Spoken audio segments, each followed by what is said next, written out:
911, what's your emergency? I think I'm being followed.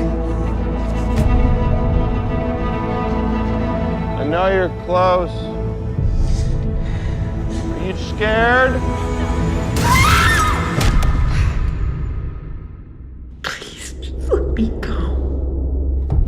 Do you think you're the first one to say that? Let me out of here! I know fear when I see it. It's all in the eyes. People think they can hide it, but they can't. Not from me. Prove to me that I'm wrong.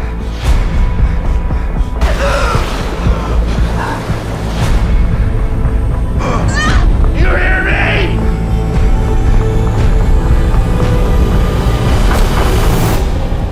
I am coming for you. Hey guys, I'm Randy Unger, and this is another edition of Unger the Radar, where we talk all things film. And today I have a very special guest with me, is actress Jules Willcox of the new thriller film, Alone. I watched this film last night, and it is basically an intense thrill ride from the second it starts to the minute it ends.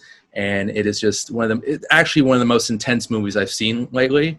And I just wanted to know, Jules, first of all, welcome, Jules, welcome. Hi, thanks for having me. Sure. So how did you get involved with the film? It's really good. I hope more people see it. How did you get involved with the project? Well, I received this script from my agents based off of a Swedish thriller called Gone. Mm-hmm. And I was like, why am I getting this? I don't know why. And then I looked it up and I saw the director, and it's John Himes, who I had worked on an episode of Chicago PD with. And he was just one of the best directors I've ever worked with, and I couldn't wait to work with him again. So the minute I saw his name, I was like, yes, we're doing this. Yes. And then I read it, and I was like, ooh, this is scary. But then I also knew that there's nobody better to do this kind of project with than John. Yeah. It has a real old school feel to it, too. It's like, it feels like maybe something made, like, it's almost like a slasher film from the 80s. Yeah. And I really respect that stylistic choice. Mm-hmm. There's so many intense scenes, so many scenes of you hiding out and getting injured and running. And what was it like filming all of those scenes? Every scene had its challenge, right? So like the driving scenes were so scary because we've all been there, right? With somebody with road rage or just some like cutting it close. And that is it's so intimate because it's just like the camera and me in the car, and we don't see the man. We don't know. It's like Duel, you know? So it's the Spielberg film. There's this entity that feels somewhat surreal or otherworldly, that's terrifying. Right. And part of that is our own projection on it, right? So there's that, and a lot of the physical scenes of the whitewater rapids and the mud and cars flipping and all of that. They all had their challenges, but I'd say one of the biggest challenges was some of the emotional stuff, because she's dealing with grief, and this film was really kind of a metaphor for grief. And anybody who's experienced it, you think you're not going to make it, you think you're not going to survive, but you got to go. You got to go through it, and she definitely is going through it. Yeah. So yeah, a lot of challenges in the film. A lot of. I'm curious. Did you do any special preparation for the role of Jessica? Well, we didn't have a lot of time because it just kind of came together very last minute, and we're getting ready to fight weather at that point, because it's October, November in the Pacific Northwest. Mm-hmm. So, and your days are getting shorter, and there's a reason they shoot movies in Southern California, because we have these like long sunny days, and no rain or snow. But there wasn't a lot of prep time. So it was really just using that script. Mm-hmm. It was very bare bones. Okay. And I didn't watch the original film. John said he wanted to do his own riff on it because it's the same screenwriter from Gone as Alone, Matthias Olsson. Right. And we used that script, and it was conversations between John and Mark and me. We were a team, totally. And, sometimes they say, oh, if you're the good guy and they're the bad guy, don't hang out with them, like have some space. But Mark Menchaca happens to be the most charming, funny, gregarious, loving people on the planet. So it was hard to not be his friend. So by gaining that trust and having conversations and like figuring out who we are to each other with John, we were able, I think, to kind of create some this kind of magic special sauce. The chemistry of these two characters. And getting along with Mark off screen and having him basically try to kill you all throughout the movie, basically that line is blurred. It's an interesting actor's challenge, and I commend you for that because you did a really good job.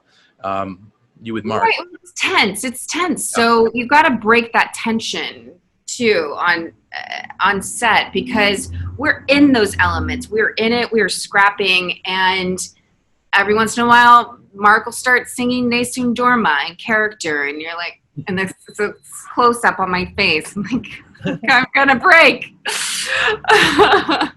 So no, you got to keep it light too, and have trust. Yeah, that's like the main thing with an actor is trust. So that's awesome. You filmed in Portland. What was it like? Beautiful setting. What was it like filming there? Magic. We wake up at 4:00 in the morning or 3:30 to get to set by 4:30, or we have crazy hours when you're making a movie. Yeah. And there's nothing like watching the sunrise over Mount Hood next to a river when it's going to be a really challenging day, but you're in such a glorious environment. It reminds me of why I love doing what I do, going to set, being part of that team. It's the magic of movie making. It's alluring for sure. And I guess you could say that the setting is almost as much a character as you and the man. Absolutely. And there's some markers in the film you can see, like the river and the road. Very much a part. I mean, these are characters that she's fighting the internal grief and struggle. She's fighting man, and she's also fighting nature, as is he. So it's absolutely another character. As actors, we're having to fight against that, but also as the characters. Right. And so I'm curious, what was it like working with John overall? Dream. He's just the best. He really is, and he comes from, this filmmaking background. His father's Peter Hyams, whose films I loved, and then I loved John's films. And there's a sense of adventure as filmmakers that they have and that he has. Any action that we did, how they say, like, if you get naked on camera, like the crew will get naked too. That I've never experienced that, but they say that. Well, what John does is whatever action if he's making you drag your face through mud and get into a whitewater rapid, he does it. He does it first. Wow. I think he likes it. Well, he wants to get on the same level as you guys, I guess. 100%. But he makes everybody on set feel like that. He makes the DP feel that way. He makes the grips feel that way. He makes Crafty feel that way. He's just a class act. Nice. Well, it sounds like everything is perfect on this set. I'm curious, are there any challenges that you faced? Actually, it was so perfect that I had to break my foot the second week of shooting. Yeah. You got hurt for real? I got hurt for real. Oh my gosh. So we've done the first week, it's all like the emotional, like internal stuff. And then we're going into the actual physical action. Very first day, I'm running in the woods. We'd done a couple of takes, and Mark was Mark had seen it. He's like, "Oh, there are a couple roots sticking out over here. Next time we do this, do a take, we'll just tell them to mark it." And I was like, "Okay, perfect. But let's just do." They're like, "We're gonna do one more in this setup." And I was like, "Okay, cool." Okay.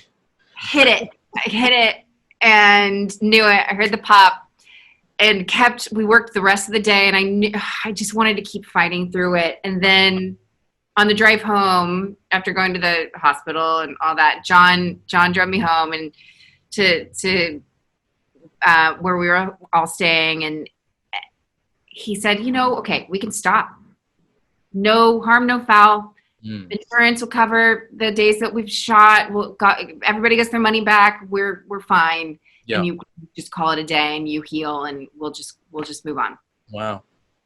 But we'd already shot so much, and I already loved this character, and I loved these people, and there was no way I was going to stop. Right. So he was really great and said that it was my call, whether or not we keep going. And I was like, "Yeah, no, we're going. We are doing this." So I did it in a walking boot, and that was the rest of shooting. And I actually think it added to it, not necessarily worth it, but it definitely added to the experience and to the actual story, because there were some elements that were written in that wouldn't have been there had I not had that injury. And I think it just made it better. Yeah. It just upped the ante. That, and you could have fooled me because I did not notice that cast. So. Well, I think there's some like CG. I think there's also some well-placed camouflage. Okay. Yeah. Well, it worked. Whatever John did worked. Yeah. Well, maybe that will be the what Easter eggs. Whoever sees my walking boot. Gotcha. What was it like working with Mark? I mean, you said that you guys are pretty friendly when the cameras weren't rolling. But cameras, did you like totally transform your mindset and your opinion of him and your relationship with him? Oh yeah. Because when he goes to that place, when he's the man, it's not Mark.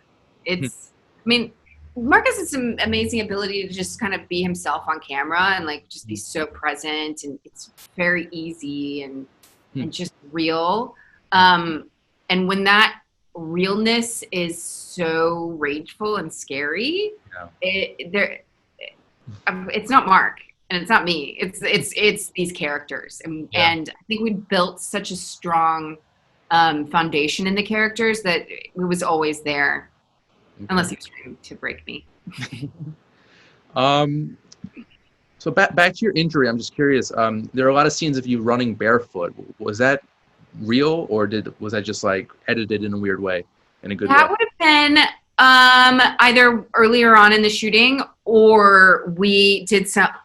We had to do some reshoots of just the running. Okay, just curious because it had like sort of a Die Hard feel about it, Yeah. Totally. Yeah, Die Hard is a really good one for this because it's like an ordinary person having to do an extraordinary thing. Yeah, definitely, and the tale of survival. So that's awesome. Do you have a favorite scene from the film? I mean, I might be giving things away if I tell you my favorite scene in that film. Okay, we don't like to do spoilers, so maybe your second favorite scene. Okay. Let's see. One of my favorites is, I'm going to throw it to Mark, because I think that monologue he has in the woods, just brilliant. And I'm submerged into a bog, and they had to weigh me down because of my boot. So it like weights on me, stuck in this water, and it's freezing cold. But I was so entertained by what he was doing. He happens to be like a really entertaining bad guy. So I just think that scene is so weird and intense. Yeah. And the other one I would say is where he's making the phone call, and I'm having to figure out what to do next. Yeah. Oh my God. Every scene in this movie is intense, Jules. I know. It's so How good. about the driving scene? Like that is because I love Jewel, so it's like that whole thing, just so scary. Right, right. Oh, so awesome. Also, he had a sort of a small role in this, but Anthony Heald, Yeah. what was it like working with him? Well, he and I kind of know each other through the theater world, through Shakespeare. So I had always, I loved his work, everything I'd seen him do. And we were such a tight unit, all of us who have been filming for a while together. So when he came in, it was actually just really nice to have like a friendly face.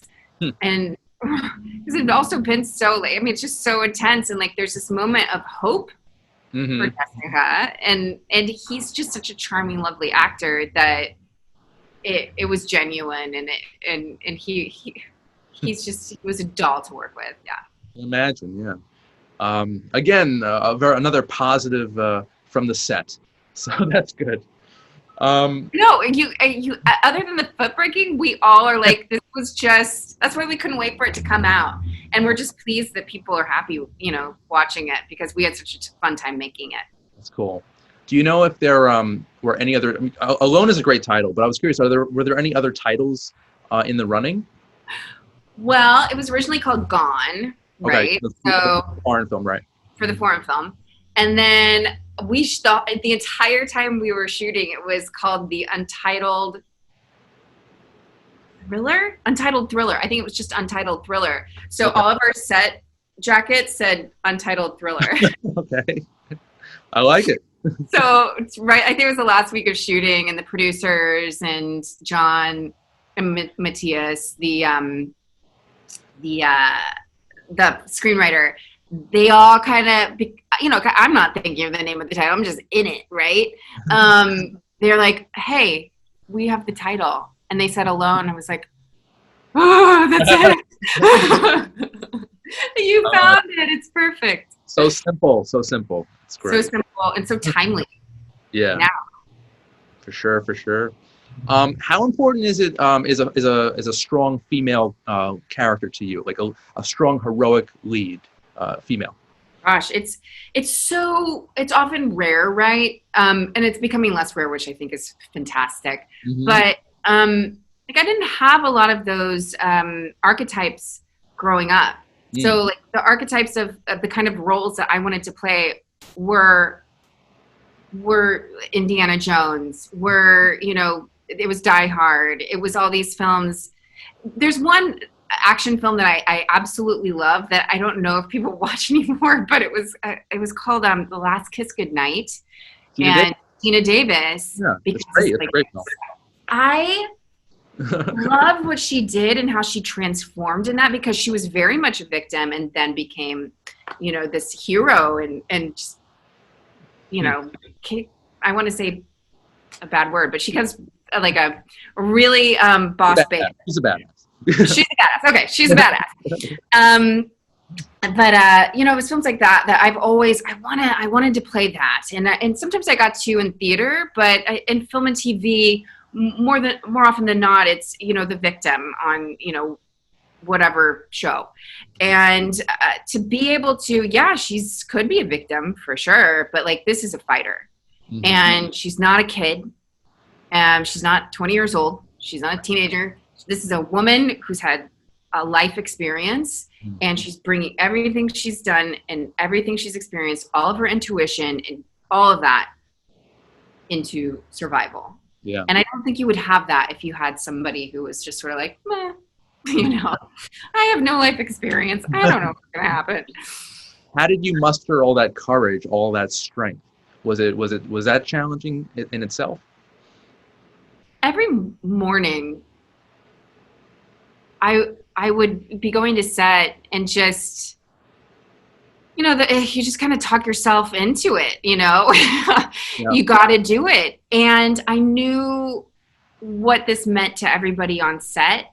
Yeah. I knew everyone, from, makeup to line producer to everyone who was a part of this. Had we stopped filming when I got injured, people would be out of a job. We all wanted to tell this story. And so I felt responsible I think when you're a lead in anything, you feel responsible for everybody, and you've got to set the tone. So I had to show up. I think maybe like the producer would drive me to set. She was the only one who saw me being like, I got to do this again.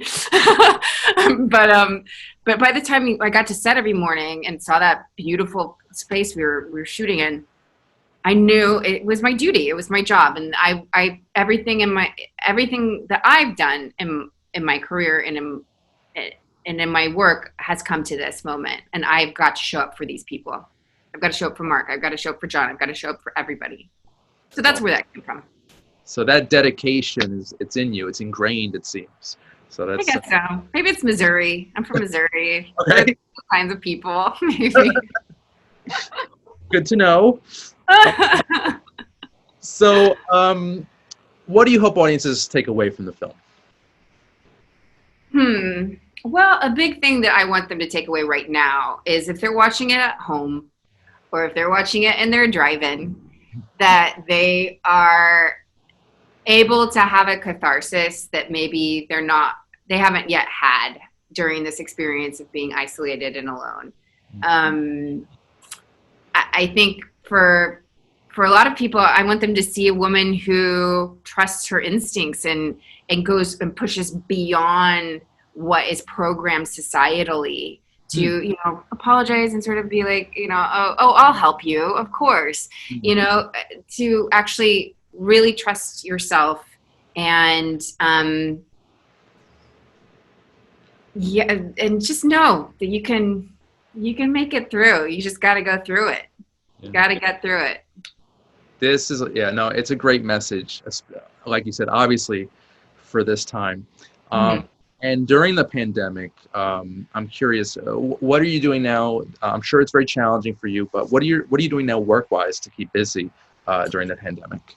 I write pretty regularly, just personally for myself. And one of my teachers recently sent me a painting that I had done in grad school, and it reminded me that, that actually used to be a big part of my creative process. So I've gotten back into painting quite a bit, and